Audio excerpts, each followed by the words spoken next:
계속해서 계시록 7장 말씀입니다. 계시록 7장 오늘은 특별히 13절 말씀, 14절 말씀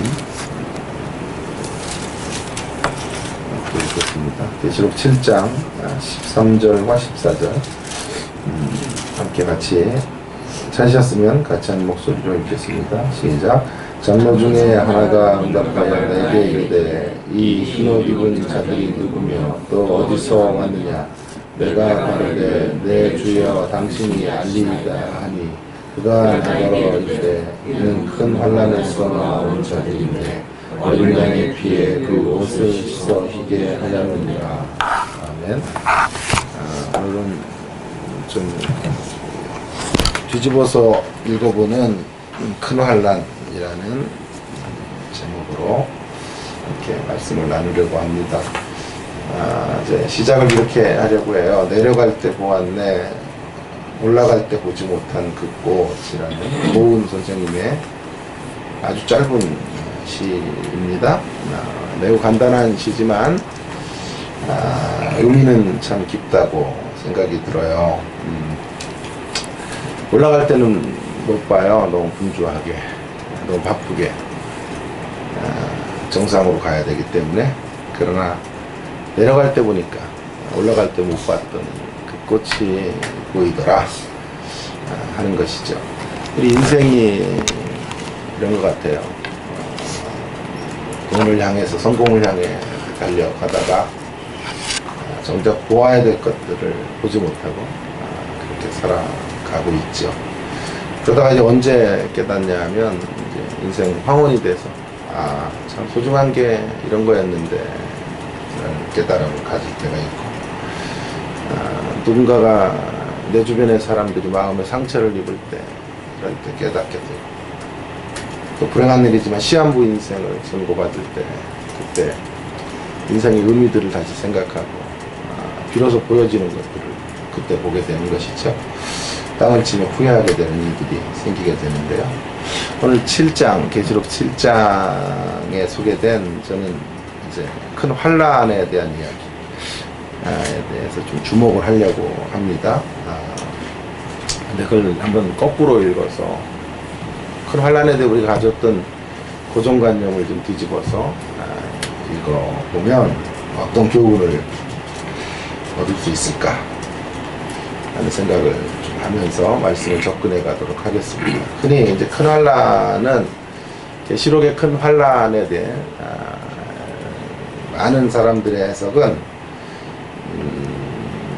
종말의 때에 역사가 끝나는 마지막 시점에 7년 대환란 같은 것들이 우리 가운데 주어지게 된다, 이런 주장들을 펼치는 거죠. 그때 극심한 환란, 역사 이래로 이런 환란이 없었는데 그런 환란이 주어지게 되는 것이죠. 그래서 깨워서 준비하자든지 신앙생활 제대로 해라 하는 얘기들을 할 때 주로 쓰는 공식적인 문구 같은 게 여기 본문에 있는 큰 환란인데요. 물론 신앙 경각심을 주기에는 참 좋습니다만은, 그러나 그런 좋은 의도에도 불구하고 부정적인 결과들이 만들어지는 것을 우리가 부인할 수가 없습니다. 너무 이제 심판 쪽으로만, 또 진노 쪽으로만 본문을 끌고 가고 이 큰 환난이라는 단어 하나에 집착하는 이런 모습들을 우리가 너무나 많이 보게 되는 거죠. 그러다 보니까 한 방향으로만 읽는 거예요, 성경을. 여러분 산을 몇 번 똑같은 설악산 같은 데 몇 번 가보신 분들 계실 텐데요. 올라가는 코스에 따라 좀 다르죠. 전경이 바라보는 시선이 달라지거든요. 이런 모습도 있었나, 이런 생각을 하게 될 텐데요. 설악을 위에서 바라보는 것과 밑에서 바라보는 것, 또 한 번도 올라가 보지 않은 길로 가보는 것은 다를 것이고요. 계절에 따라서 또 그 설악의 이런 자태가 틀리지 않겠습니까? 그래서 대환란에 대한 이야기를 좀 고정적으로 우리가 가지고 있었던 고정관념으로 그런 것을 넘어서 한번 뒤집어서 읽어보면 다른 의미가 좀 보이겠다 싶습니다. 첫 번째 그래서 교훈은 이거예요. 이 대환란을 뒤집어 읽어보면 우리들이 악의 세력의 어떤 방해 공작에도 불구하고 결국 빼앗겨서는 안 되는 위대한 것을 소유한 사람입니다. 위대한 소중한 것을 가지고 있는 사람들이다 라는 것을 말해주고 있다. 그 시집입니다. 무슨 자리에서요? 어떤 사람들이라고요? 예, 어떤 공격에서도 그 어떤 방해 작업 속에서도 빼앗겨서는 안 되는 너무나 소중한 대목들을 가지고 있는 사람들이다 라고 하는 것을 이제 알려주고 있다. 무슨 말인지 조금 본문을 더 설명을 제가 해보겠습니다. 이 7장은 두 부분으로 나누어져요. 1절부터 8절까지, 그리고 9절부터 17절까지 이렇게 나누어지는데요. 지난 시간에 1절부터 8절까지의 제일 중요한 동사는 이제 들은 거죠. 그리고 이제 9절부터 제일 중요한 동사가 이제 보다라는 건데요. 이 이후에 내가 보니 이제 보는 관경으로 바뀌고, 이 두 그룹은 같은 그룹이에요. 다른 사람들이 아니고 같은 그룹들, 그러나 다른 기능들을 가지고 있는 사람들을 지금 설명하고 있어요. 구약의 영적인 이스라엘로 우리를 표현하고 싶어요.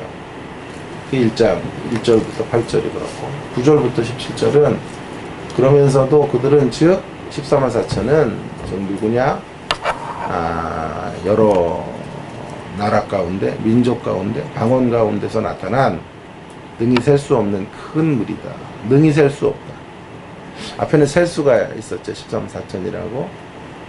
이렇게 셀 수 있다는 말은 무슨 말입니까? 14만 4천이라는 특정 수를 쓰는 이유는 하나님께서 우리 한 사람 한 사람을 머리털 이렇게를 세시듯 아신다. 그죠? 하나님이 어마어마한 구원 받은 주의 백성들 속에서 우리를 알고 계신다 라고 하는 것을 말씀하고자 하는 것이라면, 이제 9절부터는 그런 14만 4천은 전 우주적 범위에서 나온 사람, 전 인류에서 나온 사람들임을 설명하려고 하는 것이죠. 그래서 저는 늘 생각하는 것 중에 하나가 구원받지 못할 자들보다 구원받을 자들이 더 많을 것이다 이렇게 생각해요. 그러니 신천지나 이런 사람들은 뭐 명백히 틀렸죠. 왜냐하면 14만 4천만 구원받는다 이런 주장들은 성경 어디에도 이렇게 설 수 있는 근거가 없어요. 오히려 계시록에 의하면 만인 구원이 더 맞는 게 아닌가. 왜냐하면 이렇게 허다한 무리들이 구원을 받으면 셀 수 없는, 능히 셀 수 없는, 그러나 이 능히 셀 수 없는 무리들이 14만 4천이다 라고 하는 것을 또한 잊어서는 안 돼요. 어떤 특정한 그룹이면서도 전 우주적 범위에서 나온 사람들이기 때문에 문자적으로 14만 4천을 풀려는 사람들이나 유대인들의 그룹이다라고 말하는 견해는 질 수가 없고, 그렇다고 만인 구원설 같은 것도 결코 존재할 수가 없는 거죠. 자, 그래서 조금 다른 각도에서 이제 능히 셀 수 없는 어마어마하게 큰 무리들이 이제 여기 보이게 되는데요. 구원받은 천상의 무리들이에요. 이제 그 전까지는 지상에 있는 교회였다면 이제 천상의 무리들로 이들이 환상 가운데 보여지고 있는데요. 재미나게도 그 중에 오늘 우리가 좀 살펴보려는 건 장로 중에 한 사람이 물어요. 13절에 다시 한번 보겠습니다. 13절 장로 중에 하나가 응답하여 내게 이르되, 요한에게 물어보는 거죠. 이 허다한 무리들 흰옷 입었어 승리했다는 거죠. 흰옷 입은 자들이 누구며 어디서 왔느냐. 요한이 어떻게 알아 이거를요. 그죠? 그러니까 그걸 딱 물으니까 어이가 없어요, 요한이. 그래서 아니 제가 그걸 어떻게 합니까? 이렇게 물어본 거죠. 당신이 알지요. 물어보시는 분이 알지 제가 어떻게 합니까? 그랬더니 그래? 내가 말해줄게. 이들은 큰 환난에서 나오는 자들이다. 그러니 자칫 잘못 읽으면 천국에 들어가는 사람은 모두 일정한 큰 환난, 우리가 말하는 7년 대환난 같은 것들을 지나간다. 이런 생각을 하게 만들어주는 말씀이죠. 근데 여기 이제 우리가 먼저 주목해야 될 것은 큰 환난을 지나왔는데 어린 양의 피에 옷을 씻었다. 먼저 어린 양의 보혈로 구원함을 받은 자들이면서 이들은 동시에 환난 없이 하나님 나라로 가는 사람들이 아니고 모두 다 환난을 지나온 사람들이다. 이렇게 성경이 말을 하고 있는데요. 그래서 이제 큰 환난을 가지고 이제 뭐 휴거설이나 혹은 대환난의 무시무시한 이야기들을 끊임없이 주님 재림 직전에 우리가 그때를 만나는데 주의해야 된다. 경각심을 가지고 준비해야 된다라는 두려움의 방향 쪽으로 큰 환난을 이제 설명을 했어요. 자, 저는 오늘 조금 다른 읽기로 하겠다고 말씀드렸어요. 거꾸로 읽어보면요.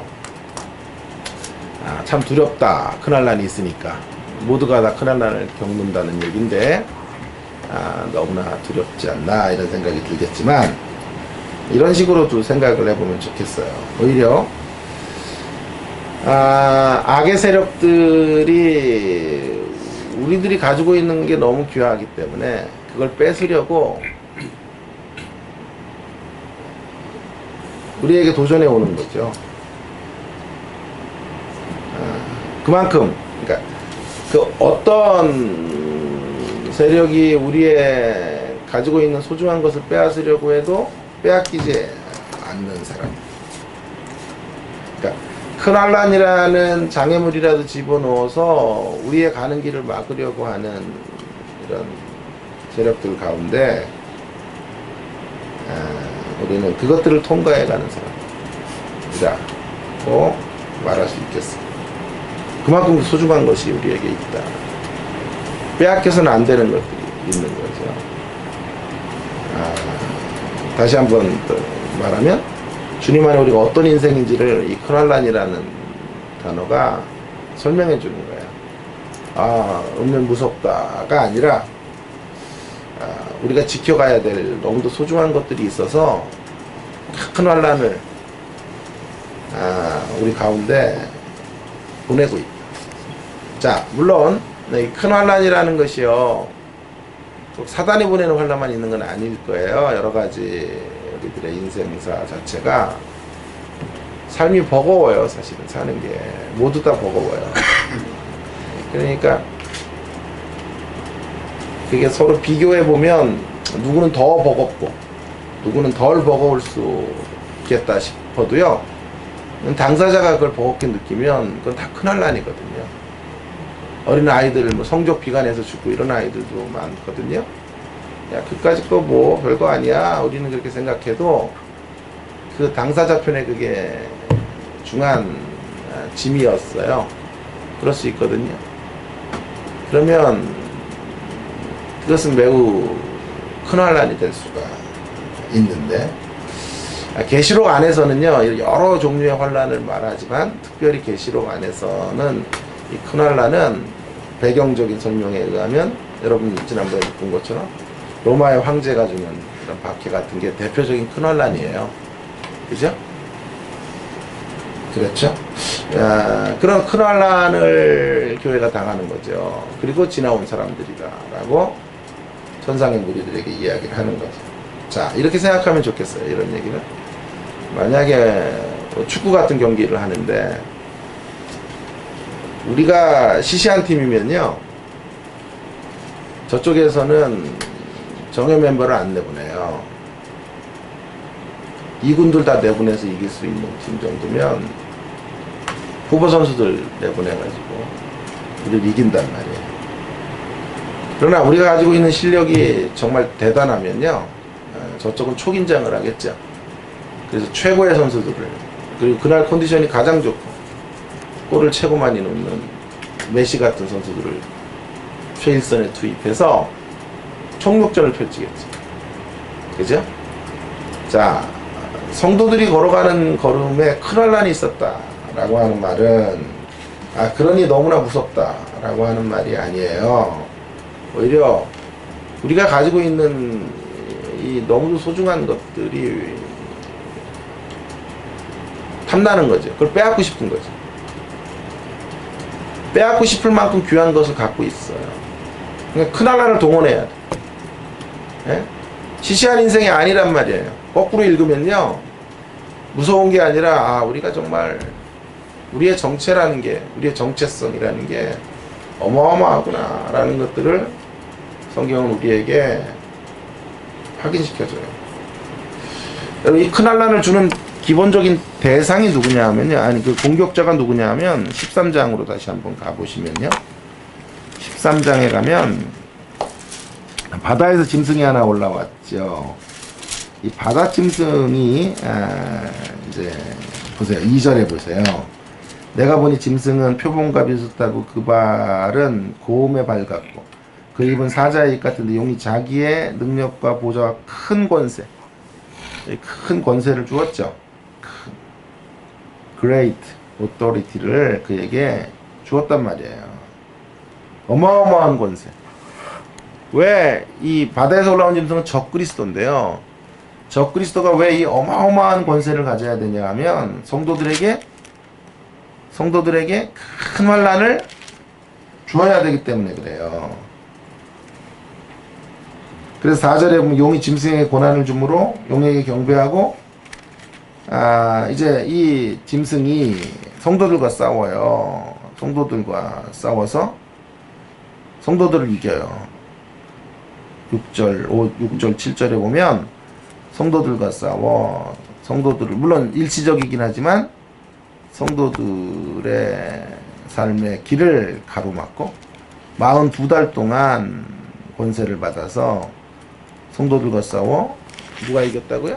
바다짐승이 이긴단 말이에요. 자, 이런 상황 속에 교회가 놓여져 있는 거죠. 그러니까 큰환란이 다가오는 거죠. 그러니 정말 두렵구나 라는 것도 가능한 메시지가 되겠지만, 더욱더 거꾸로 읽어서 생각해 본다면, 저쪽에서 총력전을 펼칠 수밖에 없는 존재가 우리들이구나, 네? 그렇게 귀중한 존재들로 부름받고 있다 라고 하는 것을 성경은 말하고 있는 것이죠. 자, 그러면 이제 우리가 가지고 있는 소중한 것이 무엇일까요? 아까 고은 선생님이 말한 것처럼 올라갈 때는 못 봤는데 내려올 때 진짜 우리 눈에 보여지는 그 귀한 꽃들이 보이잖아요. 그 소중한 것들이 뭘까? 기본적으로는 뭐 이렇게 말할 수 있어요. 우리가 가지고 있는, 사단이 빼앗고 싶은 것, 그걸 소유한 사람들, 총력전을 기울여서 앗아가고 싶은 것, 그것이 뭘까요? 우리가 주님의 자녀가 된 것이죠. 주님 안에서 온갖 선물을 누리고 살아가는 것들, 이런 것들을 믿음의 항해를 해가는 것, 환난과 핍박 속에도 신앙을 지켜가려고 하는 것, 이런 걸 빼앗으려고 하는 거예요. 히브리 11장 1절에서 다시 그걸 설명해 보면, 믿음은 바라는 것들의 실상이다 얘기했죠. 제가 누누이 강조했잖아요. 믿음은 내가 바라보는 게 아니라고요. 내가 바라보는 것의 실상. 근데 100억대 부자가 될 거야, 그걸 바라본다고 실상이 되는 것, 그런 거 아니죠. 믿음은 바라보게 하신 것의 실상. 주님이 바라보게 하신 것들이 있어요. 그죠? 주님은 우리에게 수천억대 거부가 되는 걸 바라보게 하시지 않았다고요. 그건 내가 바라보는 거지. 그건 될 수도 있고 안 될 수도 있어요. 그거 안 됐다고 주님 사기쳤다고 그러면 안 된다. 그는 내가 소원한 거지.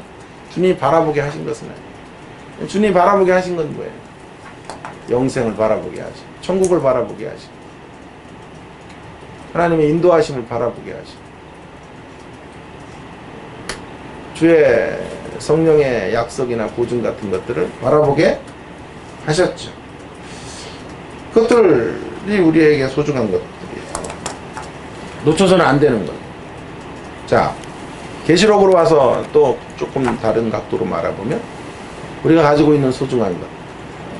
대적자들이 큰 환난을 보내서라도 빼앗고 싶은 것이 뭘까요? 네? 그것이 뭘까요? 계시록에서 이렇게 말해요. 바벨론 안에서의 성공이 아닌 어린 양의 신부로의 성수. 이제 계시록 뒷부분에 가면요, 두 여인이 대칭 구조를 이루어요. 하나는 바벨론, 하나는 새 예루살렘. 이게 신부예요, 어린 양의 신부. 그러니까 바벨론 안에서 믿음의 길이란, 아니, 계시록 안에서 믿음의 길이란, 바벨론 안에 있는 성공이 아닌 참된 성공을 거두는 거죠. 그게 뭐예요? 어린 양의 신부로 사는 신앙의 성공, 신앙의 승리를 거두는 것이라고 말할 수 있습니다. 우리의 흰옷을 더럽히지 않는 것, 이런 것이 요한계시록에서 말하는 소중한 거예요. 소중한 거죠.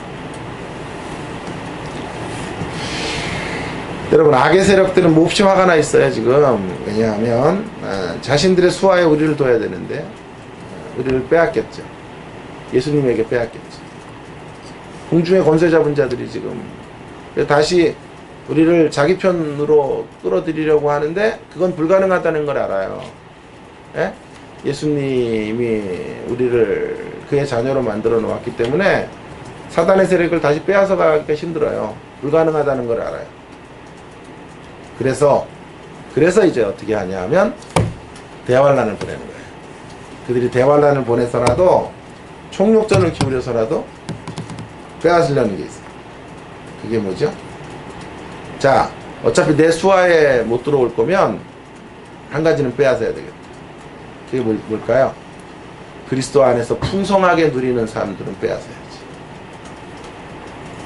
믿음으로 강해지는 길만은 빼앗아야지. 그것을 방해하려고 하는 거죠.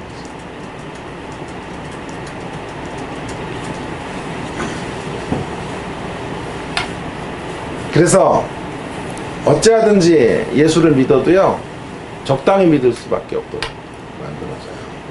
그래서 엄청나게 세상을 분주하게 만들어 놓고 교회도 나올 수 없을 만큼 힘든 삶의 자리들을 막 밀어넣어요.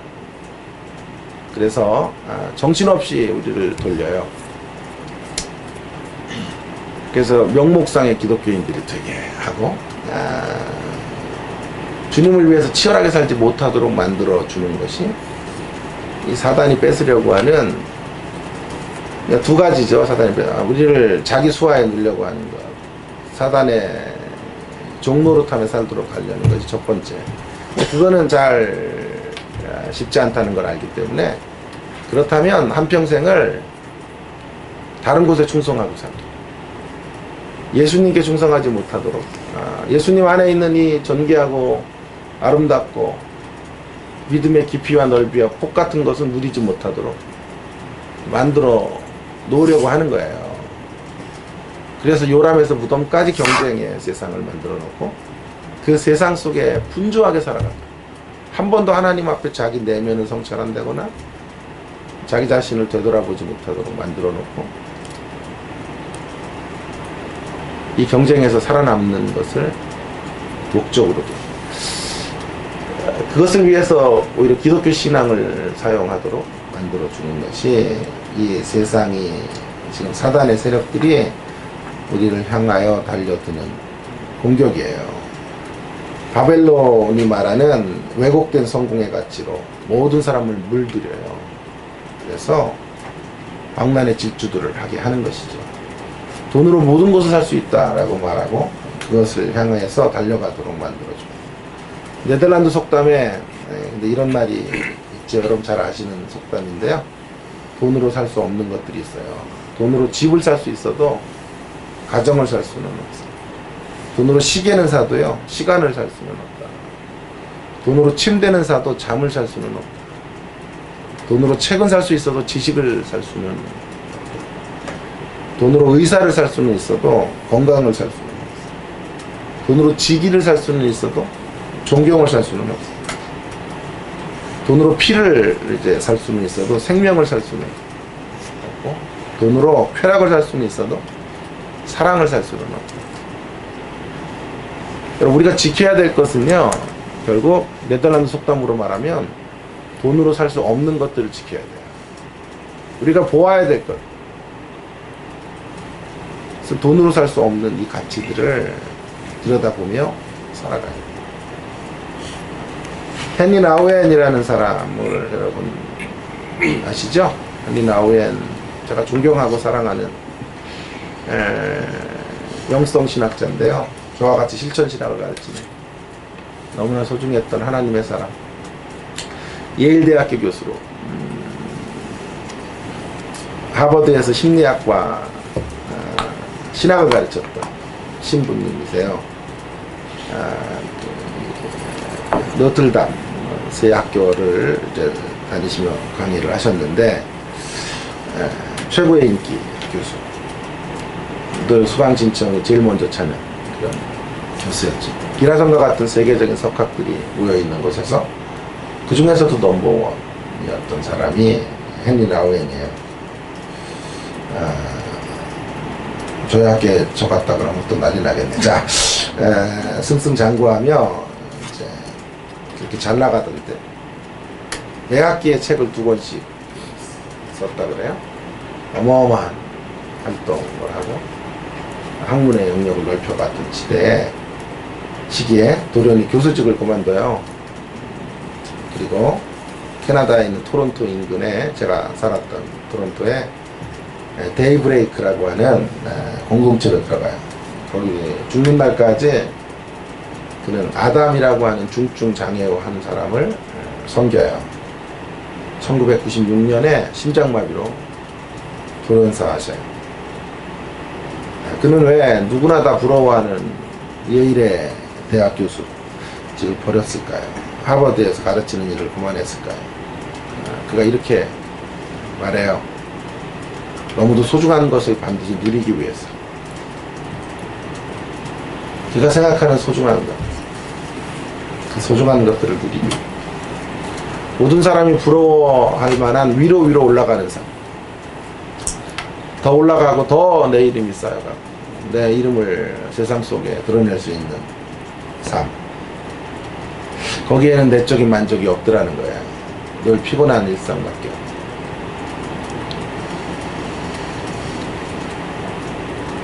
분주하고 지치고 힘든 삶들의 시간들밖에 없더라는 거예요. 그러나 예일대학의 교수직을 버리고 아담이라는 중증장애와 한 사람을 섬겨가는 과정에서 마음에 평안이 오더라는 거예요. 안식이 오더라는 거예요. 물론 헨리 나우엔의 삶을 모든 사람들에게 일반화할 수는 없겠죠. 그러나 이것만은 분명한 것 같아요. 헨리 나우엔이 붙잡으려고 했던 것, 그것은 우리도 붙잡아야 된다 생각해요. 그것이 뭘까요? 외적인 성공을 얻기 위해 내적인 기쁨과 충만함을 희생할 수는 없다. 다시요. 헨리 나우엔처럼 우리 모두가 교수직을 버려라, 그런 거 저는 못해요. 못 버려요. 끝까지 살아남아야 되는데, 왜냐하면 우리 딸이 10살이에요. 제가 50이 넘었고 그러니까요. 옛날에 짧고 굵게 살았는데 이제 그렇게 살면 안 될 것 같아요. 가늘고 길게 살아야만 해요. 오래오래 울타리가 돼줘야 되는데, 그러니까 이런 삶을 그대로 모방할 수는 없어요. 그러나 헨리 나우엔이 추구해 가려고 했던 그 가치, 빼앗길 수 없는 그 가치들을 우리도 오늘 이 분주한 일상 속에서도 붙들고 있어요. 내적인 만족과 행복을 위하여. 필요하면 외적인 성공을 좀 내려놓을 수도 있고, 작게 만들어갈 수도 있어요. 그만큼 우리에게 소중한 것이 있다. 여러분, 절대로 우리가 잃어버려서는 안 되는 것들을 사수하시기를 바랍니다. 돈으로 살 수 없는 소중한 것들을 붙잡으시기를 바랍니다. 사실 우리는 위장 취업자들이에요, 세상에. 여기가 전부가 아니고 위장 취업을 한 거죠. 저기 중동에 선교하러 간 사람들, 이슬람권들, 자기 정체를 밝히지 못하니까 대학에 들어가고 음악 강사 같은 거 하면서 위장 취업을 하고, 그 안에서 진짜 본질은 복음을 전하려고 하는 거죠. 우리의 진짜 본질은 이 소중한 것을 빼앗으려는 세력 앞에 빼앗기지 않고 충만히 주님으로 인하여 사는 것, 그것이 우리의 본질이에요. 그 본질을 이루기 위해 이제 주변의 것들이 필요할지 몰라요. 성공이라는 어떤 구색이 필요한 것인지 몰라요. 그러나 이것들을 놓치면서까지 세상을 취할 수는 없다. 위대한 가치를 붙잡고 살아야 한다. 자, 그렇다면 소중한 것을 끝까지 사수하려면 어떻게 해야 될까요? 예, 그래서 두말할 것도 없이 분투해야 돼요. 빼앗으려는 자 앞에 빼앗기지 않으려고 해야 되니까 분투해야 돼요. 전력을 다하여 큰 환란까지 동원해서 우리의 소중한 것들을 앗아가려고 하는 세력 앞에 맞짱 승부를 벌여야 돼요. 총력전을 펼쳐야 돼요. 절대 악에게 지지 말고 시간을 허비하지 말아야 돼요.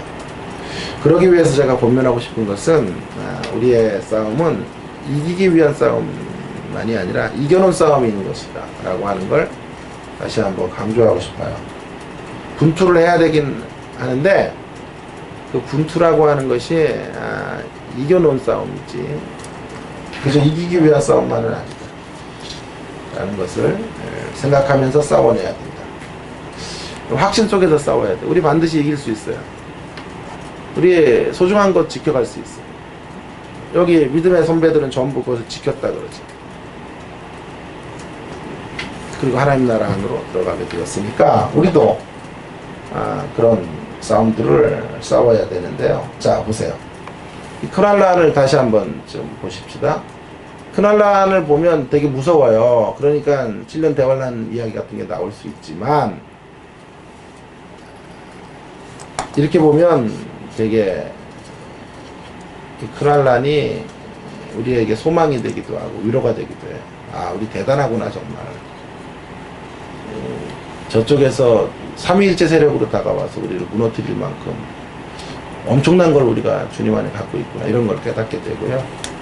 확신해 보게 돼요. 그러면서 우리가 당하는 이 환란조차도 새로운 의미로 받아들이게 돼요. 자, 보세요. 환란의 앞뒤에 뭐가 있나를 한번 잘 생각해 보세요. 환란의 이야기가 13절과 14절에 있죠. 그렇죠? 환란의 이야기가요. 흰옷 입은 자가 어디서 왔느냐? 이는 큰 환란에서 나오는 자들이다 라고 말했죠. 그런데 그래서 그 구절만 딱 따서 큰 환란만 보면 어마어마한 무시무시한 세력들이 오는구나, 그렇게 되겠지만 그 앞에와 뒤에 뭐가 있는지를 보시면 이것도 위로가 돼요. 그 앞에 뭐가 있나요? 그 앞에 있는 게 이런 거 있잖아요. 2절과 4절 같은 거. 2절에 4절 보세요. 앞에 뭐가 있어? 하나님의 인을 가지시고 인치시는 장면이 있죠. 인침받은 14만 4천. 크말란 자리 앞자리에 뭐가 있냐면요, 인침받은 14만 4천의 이야기들이 있는 거예요. 뒤에는 뭐가 있어요? 크말란 이야기 뒤에는 뭐가 있나요? 15절부터 17절이 있죠. 예? 15절부터 17절이 있죠. 대답만 좀 잘해주시면요, 제가 2분 안에 마칠게요. 자, 15절에서 17절에 보면 뭐가 있냐면 이렇게 이런 것들이 있죠. 주님이 우리와 함께 장막을 치죠. 텐트 안에 우리를 거하게 하신다고. 임마누엘. 그리고 그뿐만이 아니에요. 저는 이 구절 읽을 때마다 목이 메요. 우리를 다시 줄이지도 아니하고 목마르지도 아니하고 해나 아무 뜨거운 기운에 상하지 아니할 생명수 샘가로 우리를 인도해 주세요. 그리고 이 모든 눈물, 환난과 고통과 버거운 삶의 자리 속에 흘렸던 모든 눈물들을 씻어주시는 그런 주님, 우리의 목자 되신 주님을 얼굴과 얼굴로 맞대고 보게 돼요. 여러분 싫어하는 거 해볼게요. 할렐루야. 예? 그러니까 그 앞에 큰 환난 앞에 뭐가 있냐면 우리의 확실한 구원이 앞에 있고, 큰 환난 뒤에 뭐가 있냐면요, 우리를 생명수생가로 이끌어가시고 우리의 모든 눈물과 슬픔, 좌절, 절망 이것이 없는 그것으로 우리를 인도하시며 우리를 품에 안으시 주님의 계획이 있는 거예요. 그 안에 큰환난을 당하는 거예요. 그 사이에서 큰환난이 있는 거예요. 그러니 절대로 큰환난 때문에 망할 리 없어요. 큰환난이 있다고 해서 두려워할 필요가 없어요. 왜? 앞에 있는 것 이미 우리는 인침은 받았고요. 아직 이 15절과 17절이 오지는 않았지만 우리는 그 자리로 가게 될 것을 확신합니다. 굳게 믿습니다. 그러기에 우리 앞에 구원의 확실함과 영광스러운 미래가 있는 그 자리에 있는 큰 환난이니까, 사실은 큰 환난은 이겨놓은 싸움이에요. 이 큰 환난에서 싸우는 건 승리가 보장된 자리에서 이미와 아직의 긴장 속에 들어와 있는 싸움을 싸우고 있는 거죠.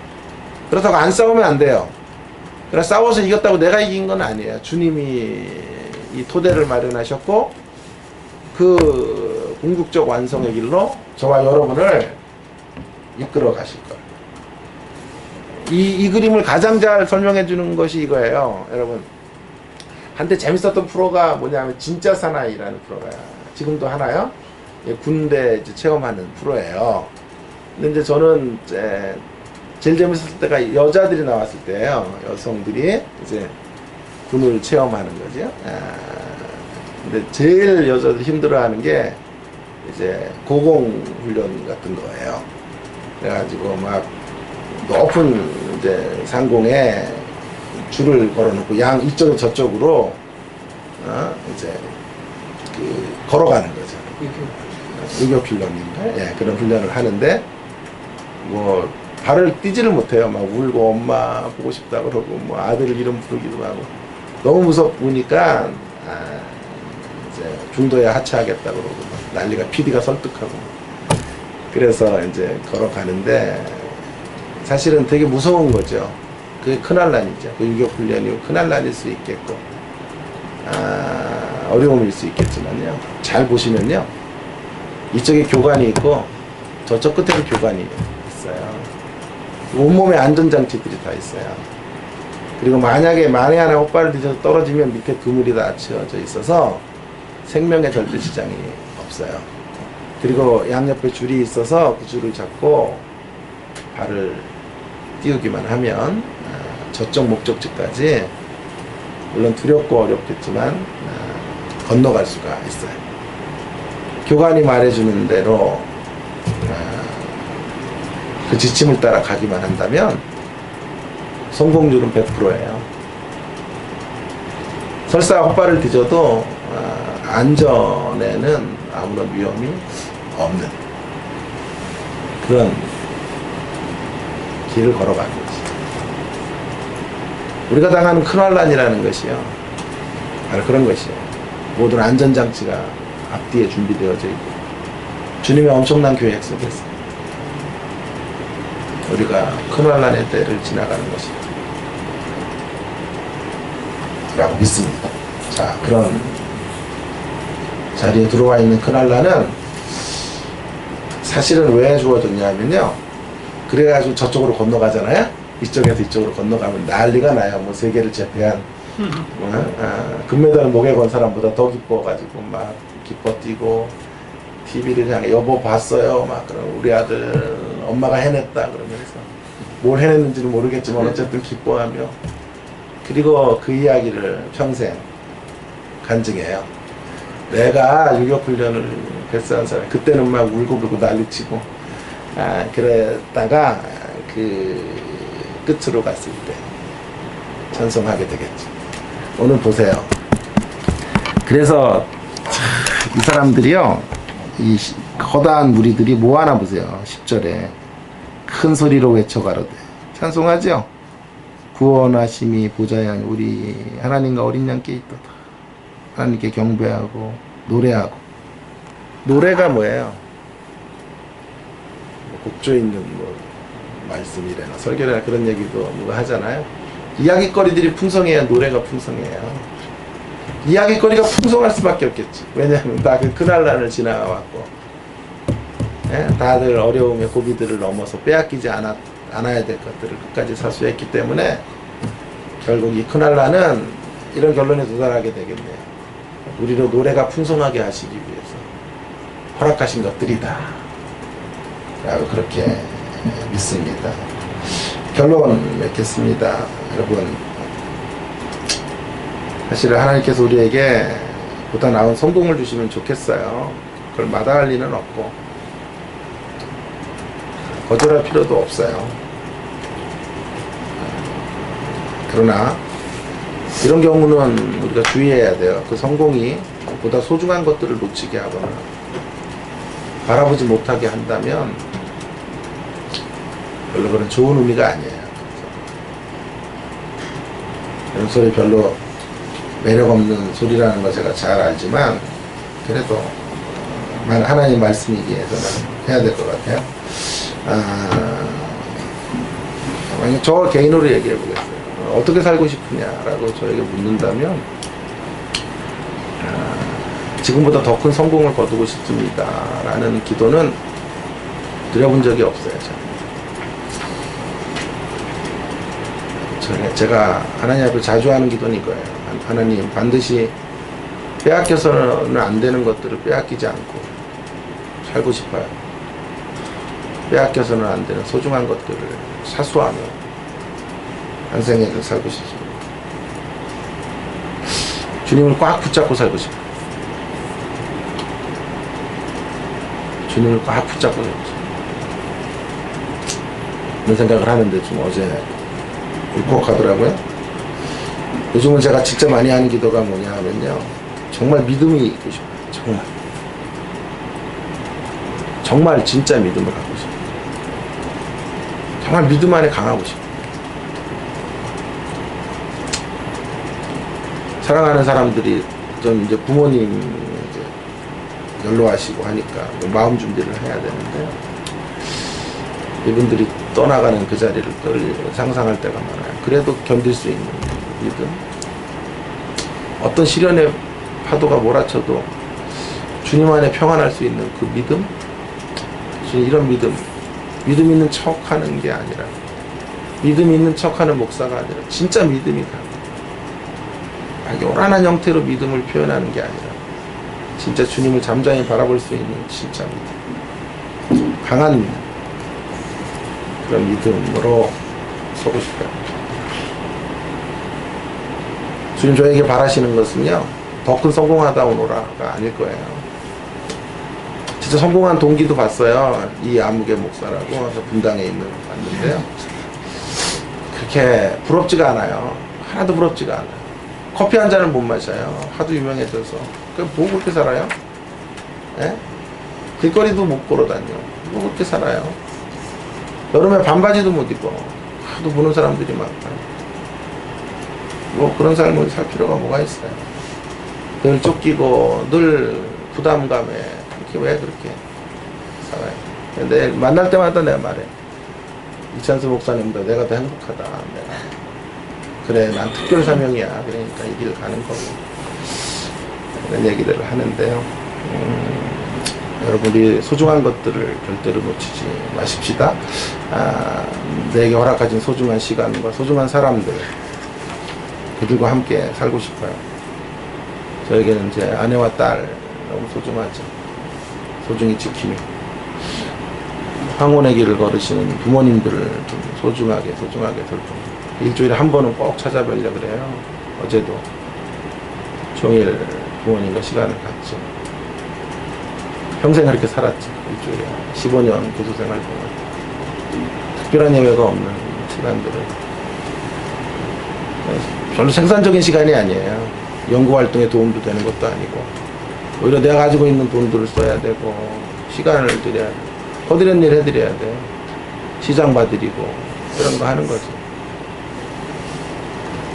다른 사람들은 막 더 질주해 갈 때 나는 그런 것들을 중단하고 시간을 일주일에 한 날을 잘라서 내가 생각하는 소중한 가치, 부모라는 가치들을 만들어가는 거지.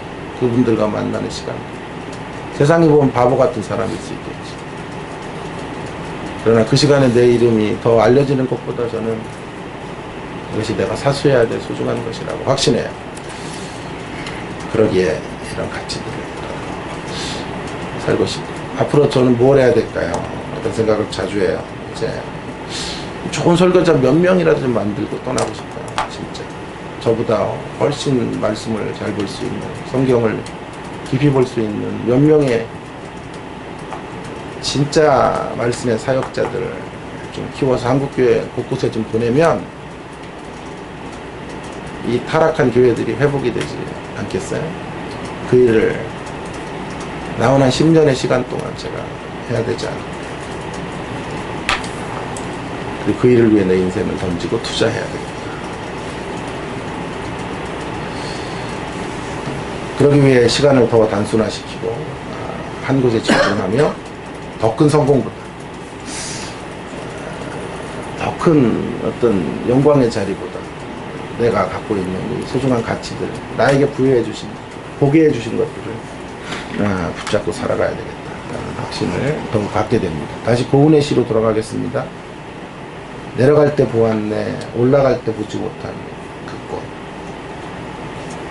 그 꽃을 우리가 마땅히 보아야 될 그 꽃을 지금 여러분의 삶의 자리에서 바라보시는, 그리고 그것을 붙잡는, 흔한란을 동원해서라도 빼앗아 가려고 하는 그것을 사수하는 성도님들 되기를 주의 이름으로 축원합니다. 찬송가